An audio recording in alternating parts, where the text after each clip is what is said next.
Hello everybody, welcome back to another video. Today is another episode of your OGR, baby, as today is game 41 as the Edmonton Oilers went up against the Ottawa Senators, and we pulled out a greasy one as we won a 3-1, as this was some kind of, not really a miracle, but it was definitely a win that we did not deserve, to say the least. This was a rough game by the Edmonton Oilers. Nuge wasn't in the lineup, which we'll be talking a lot about him because he will not be in the lineup for the game against Calgary, which kind of concerns me.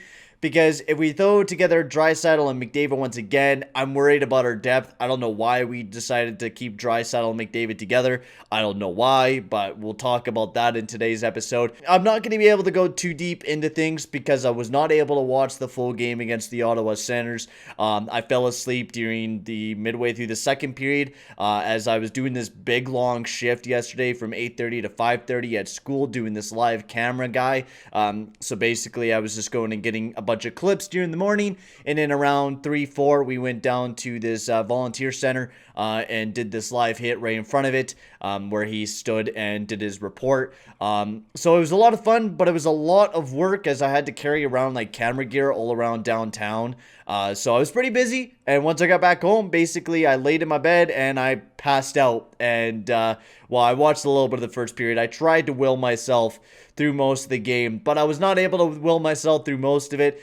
When I was watching it, it was a bit of a sluggish game, which is probably the reason why I did fall asleep when I was watching the game, because I was like looking, I'm like, because legit, it was that type of game for the Edmonton Oilers, and I mean, it was a very sluggish game for us, Yeah, I watched a bit of the first period, and the Ottawa Senators, they were really hemming us into our own zone, and they did a good job. Like the first period, 5-10 for shots. The second period was 16-8 for shots for the Ottawa Senators. Like legit, Mike Smith bailed us out big time in this game. And when I looked over the highlights, he was massively playing great for the Edmonton Oilers. So I'm only going to go into it a little bit. We're going to talk about Nuge's injury and what really happened there. I'm not too sure where the injury exactly happened. I didn't look into too much into it. But as we know right now, Nuge will not be playing this weekend against the Calgary Flames, which, concerns me a bit because the way that Tippett made the lines tonight, he kept the McDavid-Draisaitl line together, which I'm hoping and praying he does not do that. I didn't mind Gaetan Haas alongside of Yamamoto and, and Cahoon, but Gaetan Haas just, he's not a second liner, He's that defensive third line, fourth line guy that is going to bring you really good defensive numbers. But when you get that, his puck on his stick, he's not really going to be able to do too much out on the ice. And I mean, you can see that by his season totals this year. I love myself some Gaetan Haas, but only having 3 points in 25 games and honestly 13 points in 83 games throughout his career. He's not a big offensive producer, and that's the big thing with Gaetan Haas, right? He's not going to be your guy that's going to go out there and score you a couple goals. He's going to go out there and defend very well. So let's get into reviewing the game, as nothing happened in the first period. It was a pretty quiet one, and then heading into the second period, Kailer Yamamoto on the power play got his 8th goal of the season, knocking off his slump that he's been on. I think it was like a 10-game slump that Yamamoto's been on, not scoring a single goal. So it's good to see him get out there and get a goal for the Edmonton Oilers. We've been needing, a little bit of that secondary goal scoring, and seeing Yamamoto getting set up there by Connor McDavid and getting his 8th of the season was a very nice goal. And then Connor Brown sniped his 12th of the season. Now, this was actually one of the guys I really wished a long time ago that the Edmonton Oilers picked up, just because of the fact that the connection between Brown and McDavid, they played in the area Otters, and as you guys can see it, Connor Brown has been awesome for the Ottawa Senators. He's on his 6-game goal scoring streak right now for them. He just put up his 12th. And then Devin Shore, who honestly has been just becoming an amazing depth player for the Edmonton Oilers this year, put up his 4th. I've been very impressed with the way that he's been playing. He played about 15 minutes of ice time with the Colorado Archibald line. They played a lot of ice time, and you've definitely seen them a lot out there, and I'm not minding them. They're definitely not analytic greats, but they're going to go out there and get you some nice depth goal scoring, which I think is a perfect third line for the team. And I'd rather see Ennis. We did see that also Kyle Turris got put on waivers today as well. thank God, because he was absolutely atrocious out there. I don't know what the hell Tippett was thinking with the Chase-on Torres Cassian line. And also, I don't know, I'm going to get into this later on. Why doesn't Tippett, change the lineups on a back-to-back, especially going up against the Ottawa Senators? Why don't we throw in Bouchard, Throw in some healthy bodies out there so we could get a break, so when we go up against the Calgary Flames, not a lot of these guys, Darnell Nurse, he's been playing 26 minutes at least a game around there, right?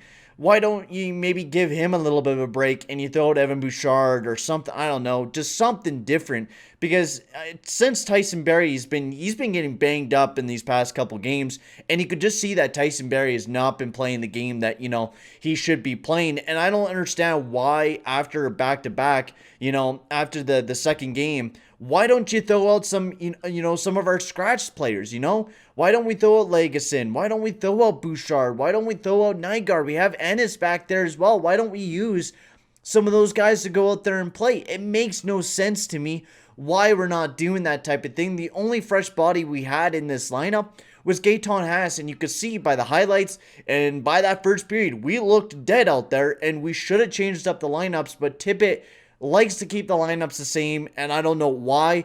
We were, a more powerful team than the Ottawa Senators. We've seen that as we went 9-0. We swept them in the series, absolutely destroying them. But, this was a very close game for us to lose this game to the Ottawa Senators. And I felt like it could have been better if we threw in some healthy bodies out there. And also, Yamamoto played 11 minutes, which is less than what Archibald played, which was, an absolute joke. They practically played this line like it was the third line, and I was not a big fan of that.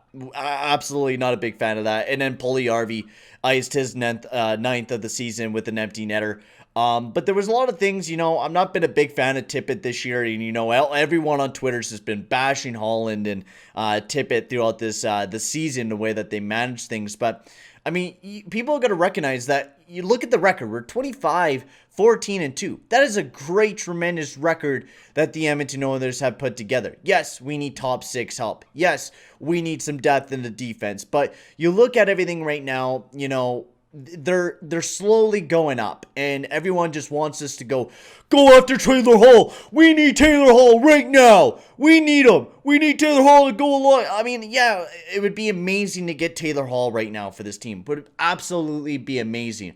But we don't have the prospects to do that. And I know, we need to start building for McDavid and Draisaitl now, but we're building for the future, and that's the way that I see this. This is going to be it's going to be a slow progress. And this year we have tons of salary cap. That's the biggest way that I'm looking at this next offseason, is that we have a ton of salary cap. And if we save the picks, get a nice selection in the first round and then some nice depth picks to continue building up that future. And in the next season, we really start gunning for it. Because right now, I feel like this team is good, but not, you could add a top 6 guy, but is that really going to fix us? Yes, that might give us another guy to help out the team go for, a nice playoff run.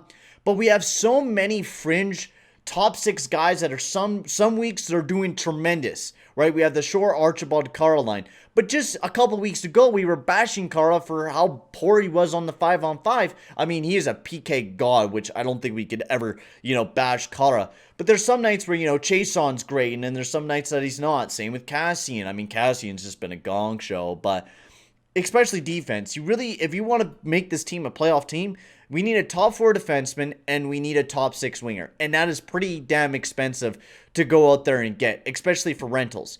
And I don't think it would be a smart idea, especially for the Edmonton Oilers right now, to go after some rentals. And I know I might be getting hated on like, oh, that's a dumb opinion. We should go after, Jake DeBrusk and trade Ethan Bear. No. We're not trading Caleb Jones or Ethan Bear. That would be the dumbest idea yet. And I seen a comment the other day. What was it? Caleb Jones or Ethan Bear for Jake DeBrusk. That's the dumbest idea I've ever heard in my life. We should not trade away Ethan Bear, and we should not trade away Caleb Jones. Those guys are our future. And if we do, then who else do we have to replace them? Legason? Do we really want that again? Everyone was complaining about having Russell and Legason in there. But yet all these analysts are talking about trading Jones and Bear. It's an absolute joke, and I don't think we should be trading. I don't think we should be doing anything this upcoming trade deadline. I think, maybe go after Luke Glendening if we want to improve the PK. But I think the PK has been absolutely great these past couple games. It's been great over this past month.